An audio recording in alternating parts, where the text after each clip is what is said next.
The iron shackles hit the wooden platform with a sound that echoed through Copper Ridge, chilling every heart. These weren't the chains of slavery, that abomination was long past. These were the chains of debt, and Evangeline Hartwell, widowed and desperate, was about to be sold to settle her late husband's ruinous debts. In the shadows at the edge of the crowd, Meridian Cross watched, his dark skin slick with sweat beneath the relentless Arizona sun. A jagged scar, a roadmap of pain etched from his left ear to his jawline, hinted at a past most couldn't fathom. He'd arrived that morning, saddlebags heavy with enough gold to claim half the territory. But land wasn't his desire. He was here for her. The auctioneer's voice, amplified by the still air, announced the sale of Evangeline Hartwell into indentured servitude. 7 years of labor to absolve her husband's gambling losses. A collective murmur rippled through the onlookers, a blend of morbid fascination and thinly veiled disapproval. In the chaotic aftermath of the war, such auctions had become a harsh, albeit increasingly infrequent reality. But few in that crowd knew Evangeline Hartwell harbored another name, a name branded into Meridian's memory, fueling his relentless journey. Poised on the platform, her chin defiantly lifted, her green eyes flashed with a spark of fierce independence, even as her hands betrayed her inner turmoil. Her once elegant dress, now faded and mended, clung to her like a warrior's armor. This was the woman who'd once spat venomous words at him, words no human should ever endure, the woman who had once claimed him as property. Meridian's hand instinctively drifted to the brand scar hidden beneath his worn shirt. A mark she'd coldly ordered seared into his flesh when he was a mere 16 years old. The agony had lingered for weeks, the memory for a lifetime. Now, fate had spun a cruel, twisted irony. The bidding commenced at a paltry $50. A weathered rancher raised his calloused hand, followed by the town's portly saloon owner. The price inched upward, $75, $100, $125. Evangeline's gaze, desperate and darting, scanned the faces before her, landing on each bidder with a fragile mix of hope and dread. Then, her eyes collided with Meridian's. Recognition struck her with the force of a physical blow. Her complexion drained to the color of sun-bleached bone, her lips parted in a silent gasp of shock. Decades had passed, etching lines of hardship and experience onto them both. But certain faces sear themselves into the soul with an intensity that defies time's erasure. She knew precisely who he was, and she understood the undercurrent of vengeance that had brought him here. The auctioneer, oblivious to the silent drama unfolding, called for higher bids. The crowd stirred restlessly. Meridian moved forward, his worn boots striking the wooden planks with a resonant thud that silenced the murmurs. What Evangeline failed to grasp was that Meridian Cross hadn't journeyed to Copper Ridge solely for retribution. He sought something far more profound, something that would shatter the foundations of this town and compel everyone present to confront their preconceived notions of justice, mercy, and the true cost of redemption. The question remained, could she possibly survive the weight of the revelation behind his presence, the truth about the man she once tormented now standing before her, ready to purchase her freedom? With a controlled precision that spoke of unwavering resolve, Meridian raised his hand. $300. A collective gasp swept through the crowd. It was a sum beyond the reach of most in Copper Ridge, a fortune amassed over years of relentless toil. The other bidders faltered, their hands dropping to their sides, unable to compete with such liquid wealth. But it was Evangeline's reaction that held everyone captive. Relief didn't dawn on her face. Instead, a paralyzing terror washed over her features. Her head shook with frantic denial, her eyes wide with desperate appeal. "No!" she choked, then louder. "No, anyone but him!" The auctioneer, perplexed by her outburst, hammered his gavel in confusion. "Madam, this gentleman has made a most generous offer, one that will settle your debts entirely." "You don't understand," Evangeline's voice cracked, laced with desperation. That man. Going once," the auctioneer continued, choosing to ignore her pleas. Meridian's dark eyes, unwavering and intense, remained locked on hers. His expression, unreadable, seemed carved from granite. Yet, within, a torrent of memories raged. The imposing plantation house where he'd been born into servitude, The endless expanse of cotton fields where he toiled from dawn till dusk, the day she'd singled him out for a brutal punishment over a missing tool, not because he was guilty, but because she needed a scapegoat for her own frustration. He felt the phantom heat of the iron brand searing his flesh, heard her voice, cold as a winter wind, echoing, "Perhaps this will teach you your place, boy?" Going twice. A figure surged forward from the crowd, breaking the tense silence. It was Sheriff Nathaniel Cole, his silver badge glinting in the afternoon light. "Hold on just a minute." He fixed a keen gaze on Meridian. "That face, I know it. Aren't you the one they call the Ghost Rider, the bounty hunter?" Meridian offered a slow, deliberate nod. His reputation, it seemed, had outpaced his arrival. In the past 3 years, he'd tracked and captured over 40 wanted men, dead or alive. Some whispered he was the finest tracker west of the Mississippi. Others muttered of supernatural gifts, claiming he could find anyone, anywhere, regardless of their skill at hiding. "Well, I'll be damned," the sheriff continued, his eyes narrowed with suspicion. "What brings a man of your caliber to our humble auction?" "Personal business," Meridian responded, his voice a low, controlled rumble that resonated with unspoken meaning. But Evangeline understood all too well the nature of that personal business. She recognized the same implacable determination in his gaze that she'd seen 20 years ago, immediately following her cruel decree. Even as a 16-year-old slave, he'd looked at her with an unspoken vow of reckoning. She'd sold him off the following week, ostensibly to rid herself of a troublesome slave, but primarily because those piercing eyes had invaded her dreams, filling her with unease. "Sold!"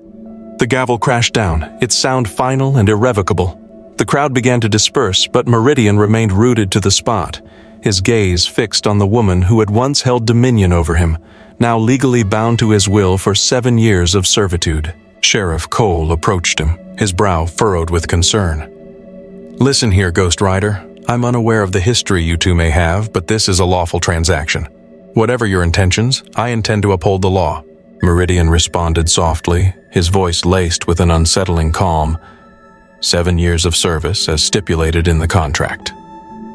The manner in which he uttered those words sent a shiver of dread down Evangeline's spine. 7 years within the power of a man she had tortured, branded, and treated with utter contempt. As the sheriff turned and walked away, Meridian finally directed his gaze directly at her. "Get down." The 2 simple words carried the weight of decades, the same words she'd uttered countless times to command his obedience. Now, the roles were reversed, and they both felt the chilling symmetry of their situation. Evangeline, her legs unsteady, descended from the platform. She stood before him, stripped of her former power, a woman who had lost everything. "What do you want?" she whispered, her voice barely audible. Meridian regarded her for a long, unnerving moment. Then, to their mutual shock, a slow, enigmatic smile spread across his face. It wasn't the smile of a man consumed by vengeance. It was something far more complex, hinting that the forthcoming 7 years would bear no resemblance to what either of them anticipated. "Firstly," he said, his voice low and measured, "we are going to engage in a conversation regarding your son." Evangeline's knees nearly gave way. Her son, Thomas, the boy she'd surrendered for adoption when her world crumbled, the child whose existence remained unknown to everyone in Copper Ridge. How could Meridian possibly possess knowledge of Thomas? The color completely fled from Evangeline's face, and for a fleeting moment, Meridian thought she might collapse into the dust. "My son," she stammered, her voice trembling. "I have absolutely no knowledge of what you're speaking." Thomas Hartwell, born on March 15, 1849, and entrusted to the Sisters of Mercy Orphanage in Santa Fe at the age of 3 months. Meridian's voice held the chilling precision of a man who had meticulously conducted his research. Blonde hair, green eyes just like yours, and a distinct birthmark shaped like a crescent moon on his left shoulder. Evangeline instinctively raised a trembling hand to cover her mouth. The detail about the birthmark was an intimate secret, known only to someone who had actually beheld her child. She had tenderly kissed that tiny mark every night during those precious 3 months before abject poverty had compelled her to relinquish him.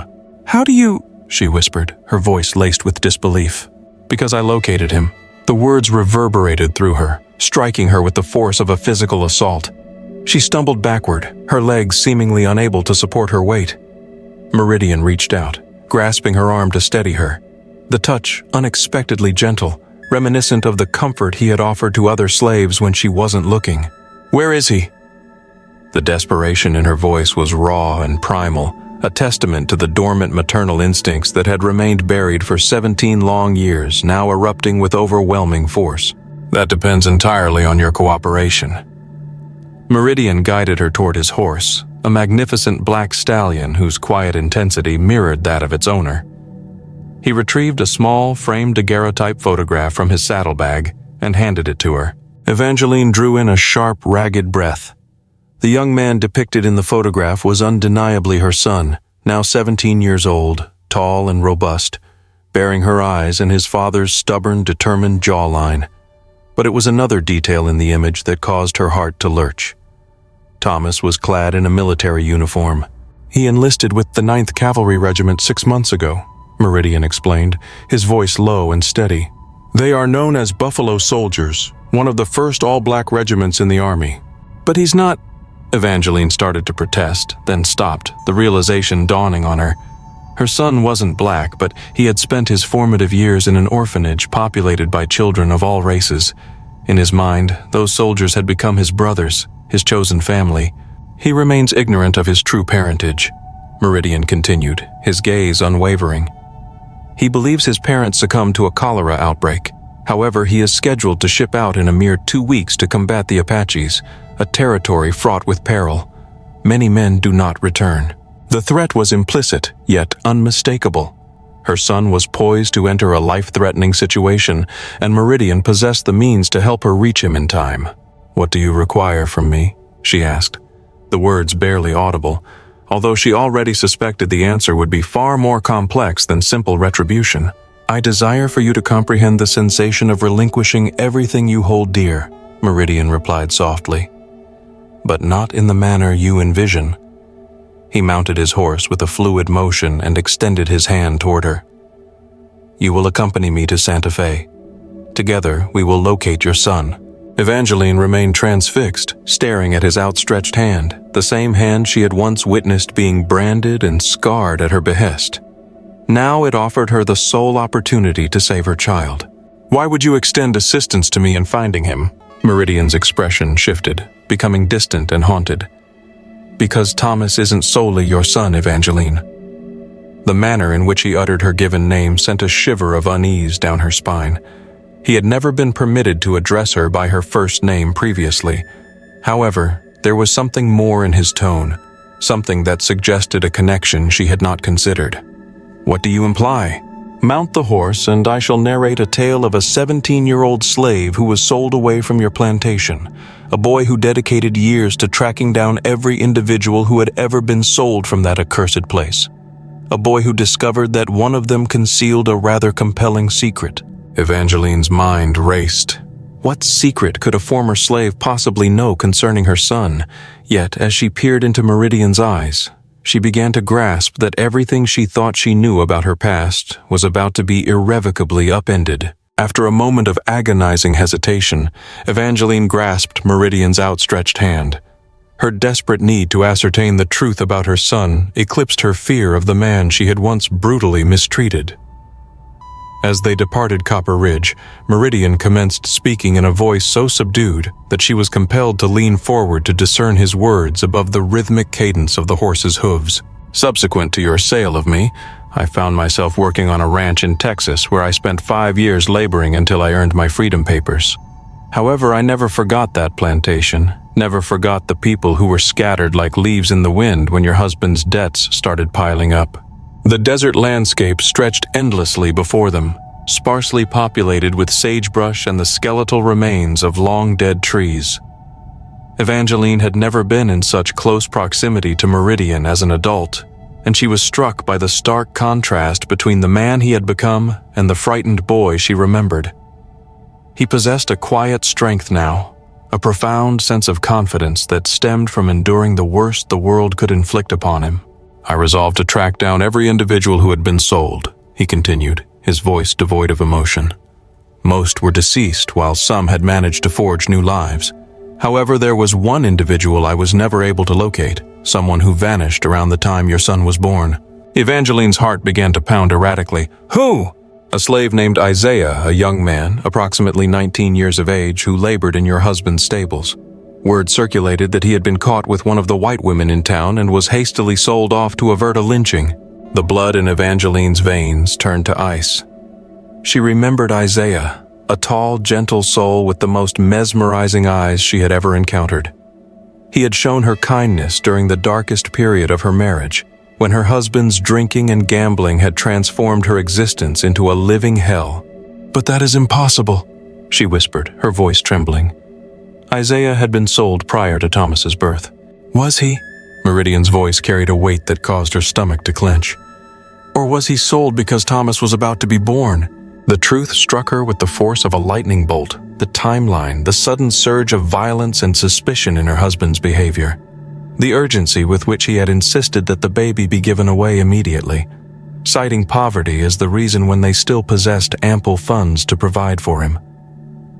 Her husband had known. He had discovered her affair with Isaiah and sold him off to safeguard the family's reputation. Then, when Thomas was born with features that might arouse suspicion as he matured, he had compelled her to relinquish the child. "No," she breathed, her voice barely audible. "That cannot be." "I located Isaiah 3 years ago," Meridian said softly, his voice laced with compassion. "Residing in California, working as a blacksmith. He never learned what befell you or the child, never learned that he had a son." Evangeline's world tilted precariously on its axis. Thomas wasn't solely her son, he was Isaiah's son, the product of her forbidden love affair, and he was poised to march into battle with an all-black regiment, remaining ignorant of his true heritage. "Is Isaiah?" she started to ask, her voice catching in her throat. "Still alive, and still inquiring about you every time I visit him." The words hung in the air between them like a fragile bridge she was afraid to cross. Isaiah was alive. After all these years of believing he was dead, slain by a vengeful mob, he was alive and thinking of her. "Why are you revealing this to me?" she asked, her voice barely above a whisper. Meridian remained silent for a long moment. When he finally spoke, his words carried a pain that pierced her to the core. "Because Isaiah once saved my life. When your husband was assaulting me for that missing tool, the one you wrongly accused me of taking, Isaiah intervened, absorbing half of the punishment himself. He was under no obligation to do so. He could have simply looked away as everyone else did." Evangeline closed her eyes, reliving that horrific day. She had been consumed by rage, so frustrated with her own powerlessness that she had needed someone to blame. Meridian had been convenient, innocent, yet convenient. "He protected me when no one else would," Meridian continued, his voice resonating with emotion. "Now his son is riding toward danger, and his son's mother is the only individual who can ensure his safety. That is why I purchased you, Evangeline, not for revenge." "Then what is your true motive?" "To afford you the opportunity to perform an act of righteousness for once in your life." The words stung, because they were undeniably true. But as they crested a hill and beheld the expansive valley below, Evangeline began to comprehend that Meridian's plan was far more intricate than a straightforward rescue mission, because if Thomas were to learn the truth about his parentage, it would not merely save his life, it would shatter everything he believed about himself. They rode with relentless determination throughout the afternoon, the sun beating down on them with merciless intensity. Evangeline's mind reeled from the cascade of revelations, but one question burned brighter than all the others. If you possess knowledge of Thomas's location, and you also know where Isaiah is, why do you require my presence? Meridian's jaw tightened imperceptibly. Because your son harbors a deep-seated animosity for everything associated with the South, everything connected to plantation owners, everything embodying people like you. The words landed with a brutal impact. What do you mean by that? The sisters at the orphanage informed him that his parents were affluent Southerners who abandoned him out of shame. He grew up with the conviction that wealthy white individuals discarded him like refuse.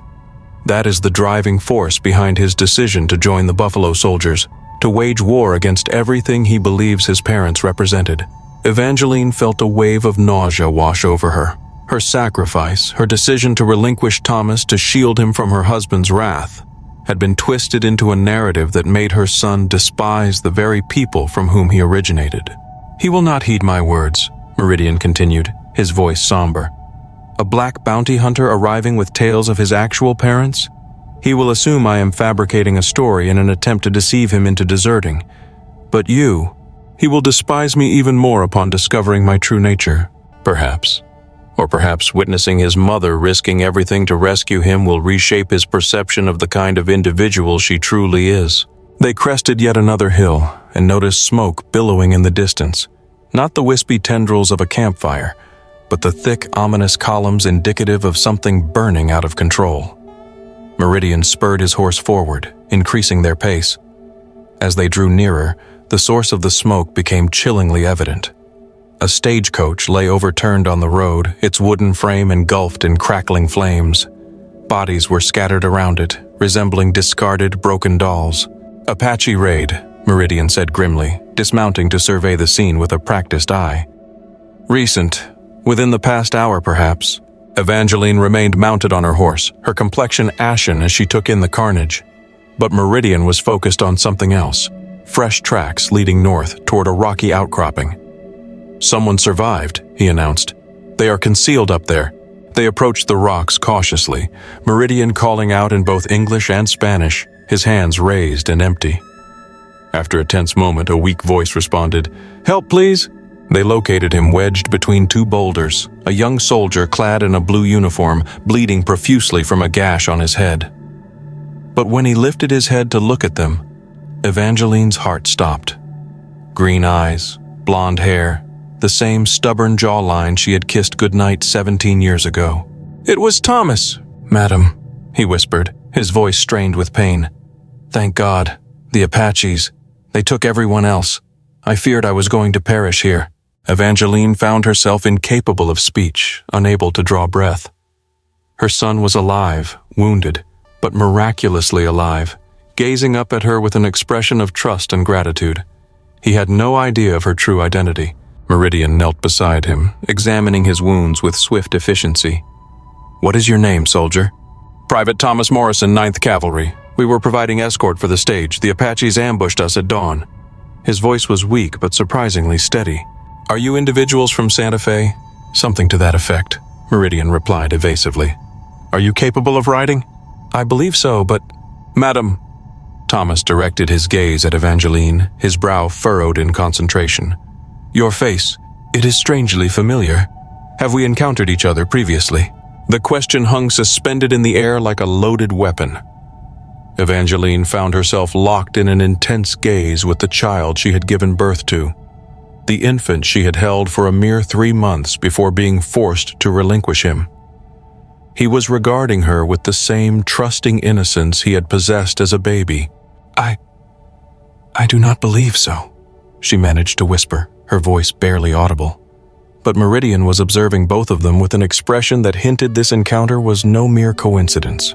"Actually, Thomas," he said softly, his voice laced with unspoken significance, "there is something you need to be aware of concerning this woman, something that is poised to alter everything you hold true about your life." Thomas struggled to sit upright, wincing in pain from his injuries. "What are you alluding to?" And it was at that moment that Evangeline grasped that Meridian had not brought her here solely to rescue Thomas from the Apache Wars. He had orchestrated this entire scenario, the auction, the arduous journey, and even the discovery of Thomas, wounded and vulnerable. Everything had been meticulously planned to compel this precise moment, the moment when a mother was forced to decide whether to reveal the truth that could save her son's life or to protect the lie that had shielded him for 17 years. Thomas fixed his gaze on Evangeline and Meridian, his face etched with confusion and apprehension. "What is transpiring here? Are you two acquainted?" Meridian assisted Thomas to his feet, supporting his weight with a steadying hand. "We share a history, but that is not the pertinent issue at this juncture." "Then what is?" Thomas winced as he attempted to place weight on his injured leg. Evangeline felt the words accumulating in her throat like a scream she had suppressed for 17 years. This was her son, her baby, standing directly before her, injured and defenseless.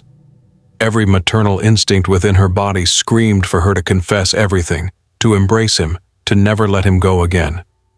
However, she also understood the potential cost of revealing the truth. "Thomas," Meridian said gently, his voice resonating with compassion, "what is your understanding of your real parents?" "My real parents?" Thomas's voice was tinged with bitterness and resentment.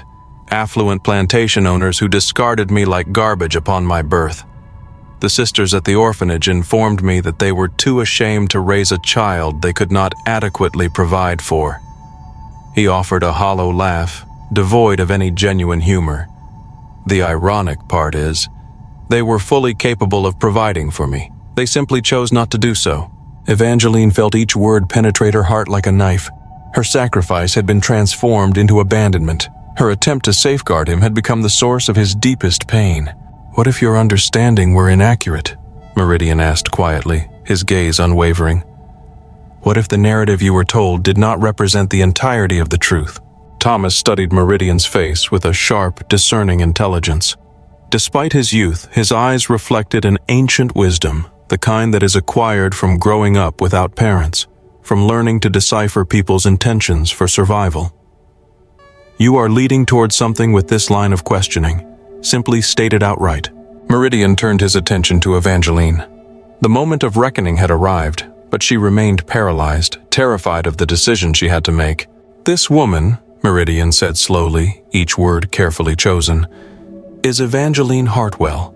She formerly owned a plantation in Georgia prior to the war." Thomas's expression hardened instantaneously. "A slave owner!" The words were uttered with venomous contempt. "Yes," Meridian continued, his voice unwavering, "but she is also something more." The silence stretched between them, vast and profound. Evangeline could feel the weight of her son's animosity directed toward her, and she understood why Meridian had orchestrated this entire scenario. Thomas needed to perceive her as a tangible individual, flawed, broken, and ultimately human, rather than simply as a symbol of everything he detested. "She is your mother, Thomas." The words reverberated through the wounded soldier, striking him with the force of a second Apache ambush.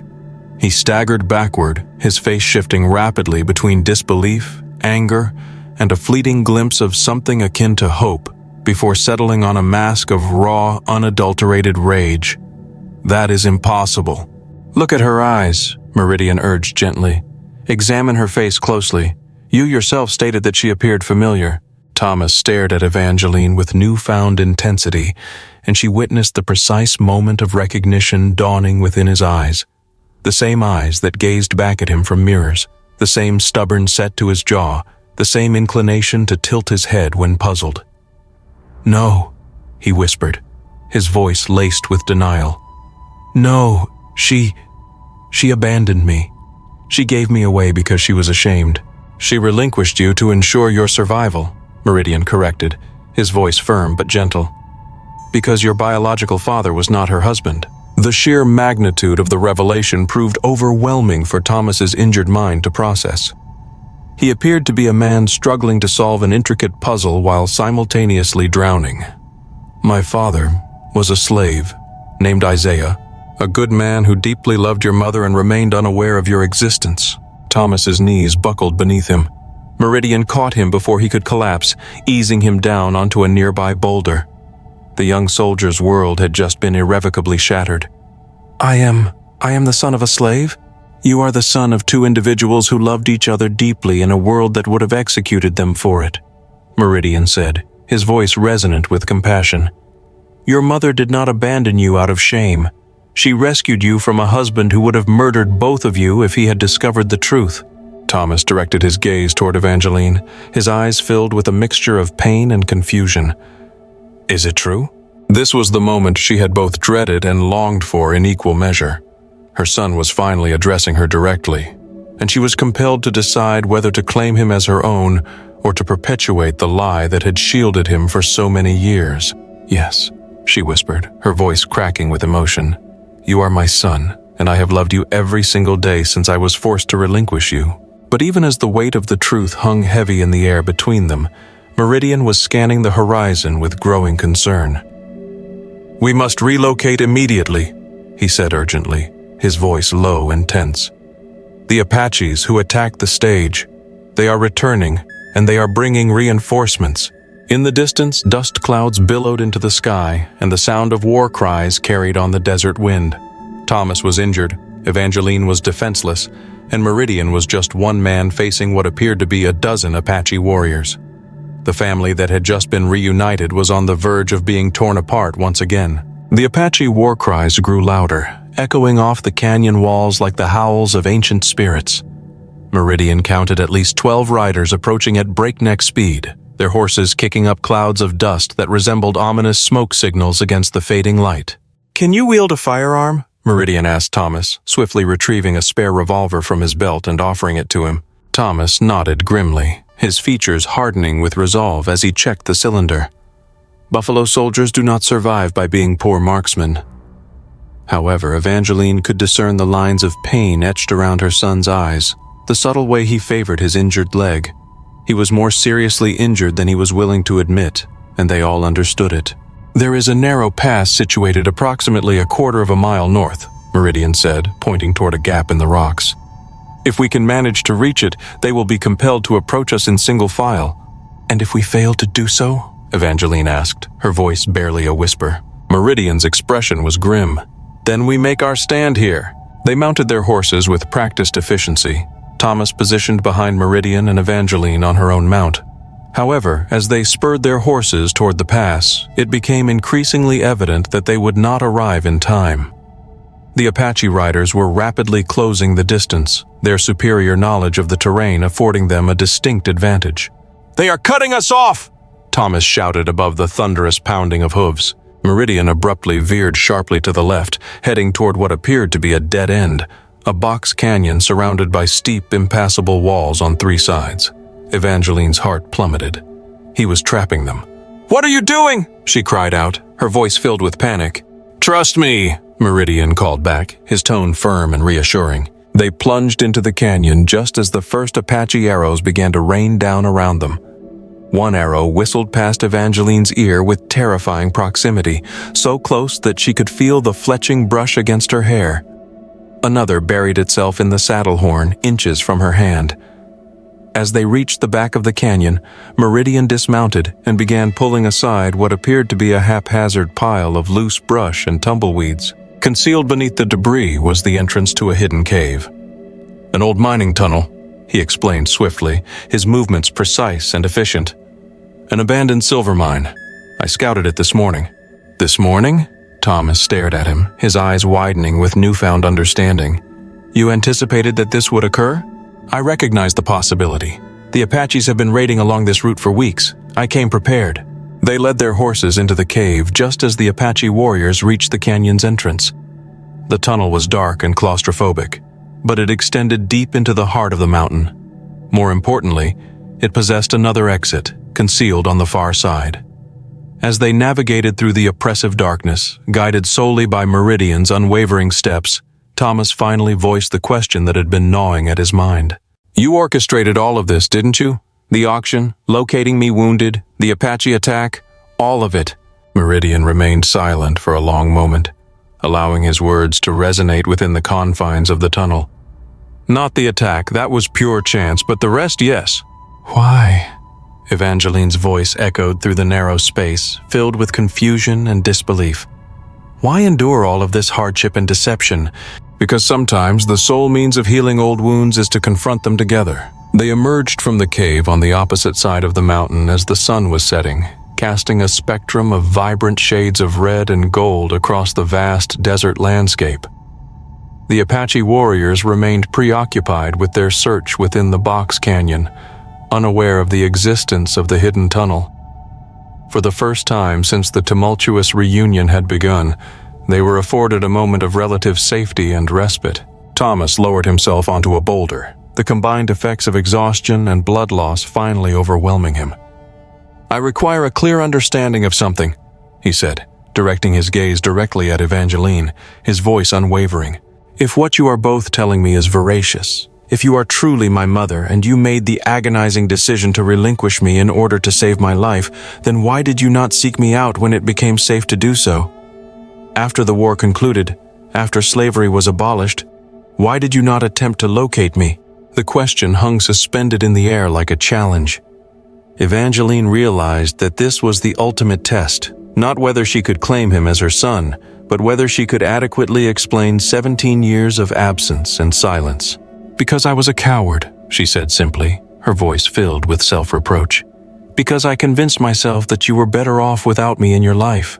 Because I was consumed by the fear that if I were to find you, you would harbor a deep-seated resentment toward me for giving you away in the first place." And now? Evangeline gazed intently at her son, truly seeing him for the first time. The remarkable man he had become in spite of everything he had endured. A man who embodied strength, bravery, and unwavering principles, surpassing even her most ambitious hopes and expectations. "Now, I realize that my fear has cost both of us 17 years that we can never reclaim." Thomas studied her face in the fading light, attempting to discern the truth beneath the layers of sorrow and regret. "What transpires now? What is our next course of action?" But before anyone should offer a response, Meridian's expression suddenly shifted, growing tense and wary. He was staring intently in the direction from which they had come, his hand instinctively moving toward the hilt of his gun. "We are not alone," he said quietly, his voice barely audible. "And our company is not Apache." Through the gathering twilight, 3 figures approached, white men clad in military uniforms. However, these were not ordinary cavalry soldiers. They were bounty hunters, and they were riding with the focused determination of men who had cornered their prey. Thomas was a deserter, whether he realized it or not. His unit believed him to be dead, but if these men brought him back alive, uncomfortable questions would be raised, questions that could potentially lead to a court-martial and a death sentence. The family that had only just been reunited was once again on the precipice of being torn asunder. The 3 riders approached with the confident assurance of men who had successfully trapped their quarry. Their leader, a battle-scarred veteran sporting captain's bars, called out across the desert evening, his voice sharp and commanding. "Private Morrison, by order of the United States Army, you are under arrest for desertion in the face of enemy action."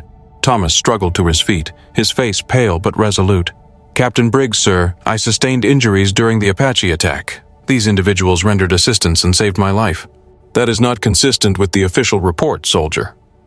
Captain Briggs dismounted from his horse, his hand resting menacingly on the butt of his pistol. "The report states that you were discovered 3 miles distant from the site of the attack, accompanied by 2 individuals of dubious character. It would appear that you were attempting to flee." Evangeline felt her heart shatter anew. After 17 years of agonizing separation, she was on the verge of losing her son to the gallows. But Meridian stepped forward, his calm authority radiating outward, a man who had confronted far worse odds and emerged victorious. "Captain, my name is Meridian Cross. You may know me as the Ghost Rider." Briggs's expression underwent an immediate transformation. Every lawman and bounty hunter west of the Mississippi recognized that name, the most formidable tracker in the territory. "Indeed, and I can vouch for this soldier's character," Meridian continued, his voice unwavering. "He displayed exemplary bravery during the Apache attack and saved the life of this woman." He gestured toward Evangeline. "I witnessed it firsthand." "Even assuming that to be factual," Briggs countered, his voice laced with suspicion, "my orders remain unchanged. Private Morrison will return with us." Thomas looked at his mother, truly seeing her for the first time since learning the earth-shattering truth of his parentage. In her eyes, he beheld 17 years of profound regret, boundless love, and desperate, unwavering hope. She was a flawed woman who had made terrible decisions in her past, but she was here now, willing to risk everything for his sake. "Captain," Thomas said quietly, his voice filled with newfound conviction. "What if I possessed information pertaining to Apache movements, intelligence that could potentially save countless lives?" Briggs leaned forward, his interest piqued despite himself. "What manner of information are you referring to?" Thomas glanced at Meridian, who offered an almost imperceptible nod of encouragement. "The attack on our..." So, in the end, this story really highlights how forgiveness and redemption can bloom in the most unexpected places, even from the ashes of past pain. It's about recognizing our shared humanity and choosing compassion over vengeance. It shows us that sometimes the most profound healing comes from confronting our past and working together to build a better future, not just for ourselves, but for those we love. What did you think of Evangeline and Meridian's journey? How did their choices resonate with you? Leave a comment below. I'd love to hear your thoughts, questions, and interpretations of this powerful tale. And if you enjoyed this deep dive into the themes of justice, compassion, and second chances, be sure to subscribe so you don't miss out on future stories and discussions. I've got lots more thought-provoking content on the way.